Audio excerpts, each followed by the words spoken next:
All right, WWE Extreme Rules 2016. We started off with the Usos going up against the Bullet Club of Anderson and Gallows.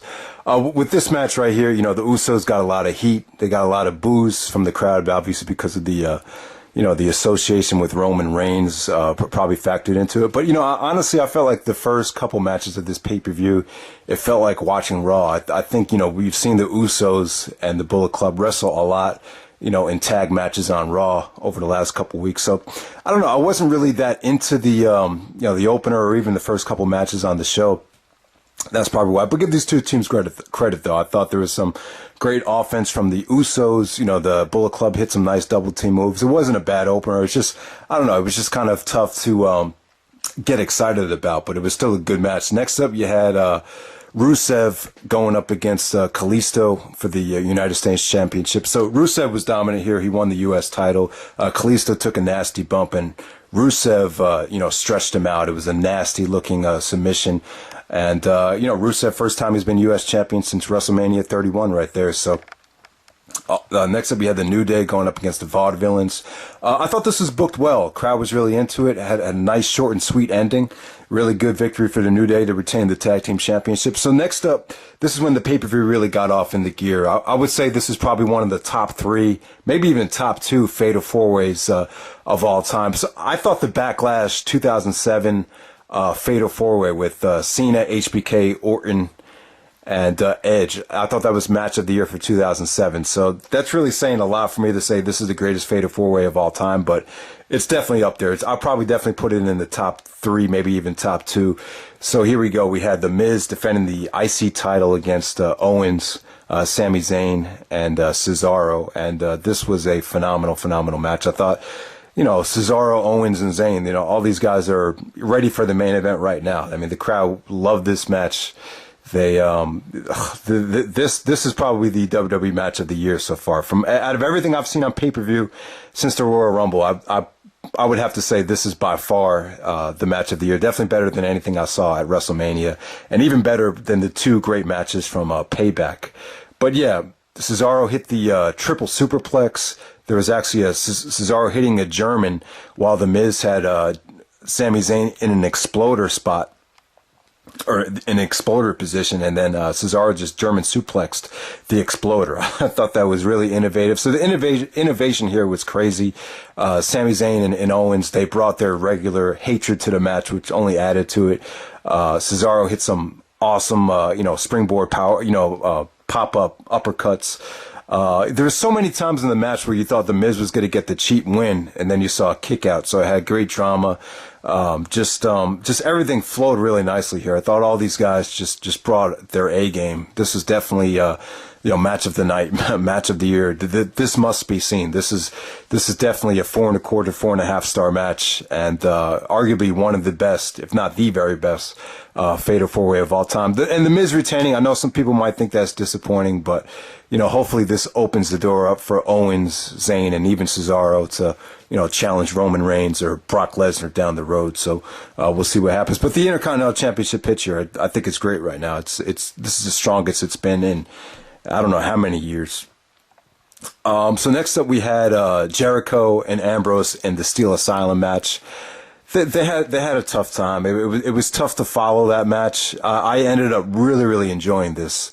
I know some people might disagree with me, but I really thought this was a great effort from both guys. I thought Jericho played an awesome heel here. I thought he was incredible, and Ambrose gave a A+ effort, even though I think Ambrose needs a change of character right now. I definitely think that's needed, especially after tonight.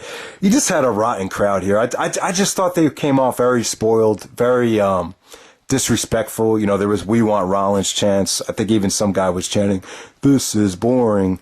So, I really felt bad for both guys because they really busted their ass. And the odds were stacked against them because of the booking. This is like a TNA match. You've seen TNA Lockdown where, they have the weapons hanging, over the cage. And I think even Raven did a House of Fun match in TNA, which is very similar to this. It's just, I don't know. It's just not a sexy concept to grab the weapons down. It's just, I don't know. I just think these two guys didn't need the cage. I would have liked to seen something different, booked a little more simplistic than this. But, I'll give WWE credit, trying something different. Maybe they gave this match its own identity. something different here. So, but it wasn't a bad effort. I thought they struggled at first, but I thought they really, really turned it around. You know, Ambrose, he did some awesome high spots. You know, they used the weapons pretty well, I would say. You know, the first half of the match, the crowd really shitted on a lot of it, but you know, the fire extinguisher spot was cool. The straitjacket spot, you know, I thought it was a good creative attempt. You know, he brought out the thumbtacks. Jericho took the most vicious and probably the most dangerous bump he's ever taken in his career, which is saying a lot because he's a, you know, legend, Hall of Famer. He doesn't have to do anything to add to his legacy. And I thought he did tonight. You know, it wasn't a pretty match. It really wasn't. They really had to work their asses off to really get the crowd to buy into it. But I thought the ending was good. I thought the Jericho struggling to, you know, lock on the walls of Jericho with trying to stay away from the thumbtacks was definitely great drama. And big win for Ambrose here. You know, Jericho got the big win at WrestleMania, and we could all see why now. It was to build him up for this great program with Ambrose, which wasn't a great program. You know, the matches could have been better. The reaction to both of them was kind of lukewarm at best, but you know, I thought these guys pulled off a great effort. I'd probably give this about 3 3/4 stars. And you got to give them credit for making the most of a bad situation here. I thought this, you know, got off to a slow start, but ended up being really, really good stuff. All right, so next up you had Charlotte defending the women's title against Neidhart. Just really not much to talk about here. There was interference. We actually had Dana. I was going to say Dana Barrett, but that's the girl from Ghostbusters. But Dana interfered and, cost Natty the match. Really nothing to talk about. This is probably one of the worst women's matches on pay-per-view in quite some time. I just didn't think it, because of the booking, didn't really reach its potential. Next up, it had Roman Reigns and AJ Styles in a rematch from Payback, this time an Extreme Rules match. You know, they really, a lot of brawling all over the outside of the arena, a lot of violent, table bumps here. AJ took a backdrop, he took a power bomb and exploded onto the, both of the announced tables actually broke. But, just some good wicked offense here. I thought AJ, going to work on Roman's knee was, really, really good stuff there. Great action from both guys. This has been the surprise of the year about, how much time they've gotten in the ring together and how well they've worked. And, just the match was definitely, I would definitely say this was on the same level as the Payback match. The Payback match, you actually had Stephanie and Shane come out and restart the match, which I kind of thought it disrupted the flow. But this match definitely had more interference. So take your pick. I'll probably put both matches on the same level. But AJ Styles showed a side of aggressiveness that he hasn't really got to show before. He was like reminiscent of Stone Cold from WrestleMania 17 with those chair shots. He just got really frustrated at the end with the interference from the Usos. Now Gallows and Anderson did interfere as well. So they interfered first, but the Usos did cost AJ the match. AJ had Roman Reigns beat with the Styles Clash multiple times, but he had to fight off the interference from the Usos. And that set up the phenomenal forearm with Roman Reigns hitting a spear in midair. You could definitely see the ending coming. I kind of called it before it happened, but, still a good ending, still a great match. And then Rollins coming out after the match is over, the crowd erupted. It was a good feel-good moment. I like the fact that Rollins is still going to be a heel. It's way too tough to come back from a devastating knee injury and try to be a babyface. It takes a lot of work to work off all that rust. So I'm glad that Rollins is returning as a heel.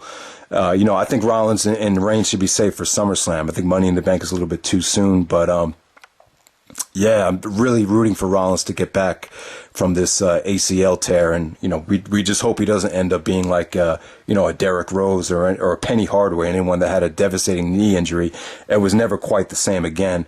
But man, a lot of good things to look forward to SummerSlam. I think AJ Styles and Cena, I think that looks good for SummerSlam. Roman Reigns and Rollins. I think Triple H and Shane McMahon would be a great street fight at SummerSlam. Owens, Sami Zayn, maybe they could have their blow-off match at SummerSlam, and maybe even Brock Lesnar versus Cesaro. It'll be tough. They got to start building Cesaro now for that, but I think SummerSlam could be a great pay-per-view with all these returns coming up. So that's pretty much it, guys. Thought this was a good pay-per-view. I did have some issues with the crowd and some of the booking. But overall, I thought this was definitely must see stuff. Featured the match of the year. Featured another great main event between Roman and AJ. So check it out.